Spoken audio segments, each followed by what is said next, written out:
Easy Defense is a program for women that we are very, very passionate about. It is the same program that is taught to the women on the FBI, the LAPD, and the Chicago Police Force. Well, I've been involved with Easy Defense for about 4 years. Took the class, came out of it thinking that every woman I knew and loved needed to be taking it as well. Had the opportunity to get involved with it, and it's just become a real passion of mine. As a nursing student, our clinicals are in a wide variety of areas, and I didn't want to find myself in a situation where I was uncomfortable and didn't know what to do. I think each person is different, but I have seen some ladies come in who have been very timid, very shy, almost afraid to take the course. But by the time they've left, they're empowered. They know themselves, they know what they're capable of that they weren't aware of before, and they know how to be more aware of their surroundings and what to do if they are confronted by a bad person. And so that's what I really love, is helping a woman find her strength. The course is taught in 3 segments, A, B, and C. A is awareness, B is boundary setting, and C is combat. And the reason that I'm such a big fan of this particular self-defense course is that it is aimed 85% at preventing the situation from becoming physical.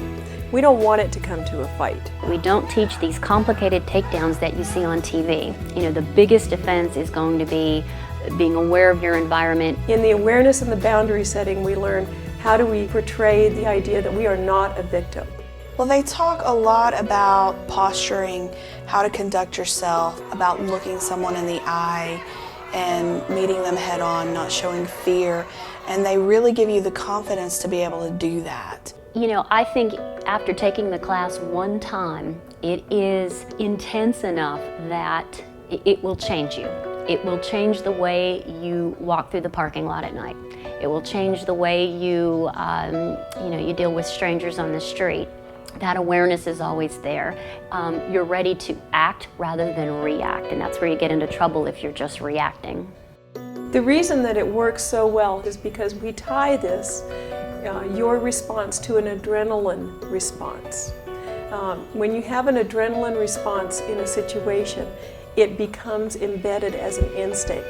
So every person that has used these skills will always say, I didn't have to think about it, I just did it. The woofers actually come out at you and move towards you with rubber weapons and things like that. So your adrenaline's going, so it's not just something you learn in a class, it's something that becomes instinct. One of the things that surprises women is right in the first segment we talk about, you know, have you ever been hugged or kissed by somebody that you don't like? And we hear repeated stuff about coworkers and bosses and, you know, why do you let them? Because we don't want to cause a scene, because we're nice people, because we don't want to rock the boat, we don't want to get fired. And so one of the first things that we learn in this course is how do you fend off those unwanted advances and make it seem so smooth and easy that nobody even notices, except for the offensive guy. It's taught me how to diffuse situations with self-confidence and how to avoid people that need to be avoided without necessarily being rude and without, you know, coming at them like they're bad, but at the same time keeping my boundaries and my space protected. So this class teaches how important it is to set boundaries and go home safely at night, to not feel like you have to be available to every stranger that comes up to you on the street and possibly put yourself in danger. The class was so much fun and it was so informative, and it covered everything to what to do when my kids are around and how to protect my children, all the way to home safety and how to protect my home if somebody comes in. I feel much more prepared and more aware of my surroundings just in normal everyday life. I think everybody needs to take it. You have a responsibility towards your loved ones to set those boundaries and go home safely. I don't want to attend the funerals of any more friends. For every woman that goes out and I know she's safe, that's one less person that I have to worry about. You're worth coming home. Take the course.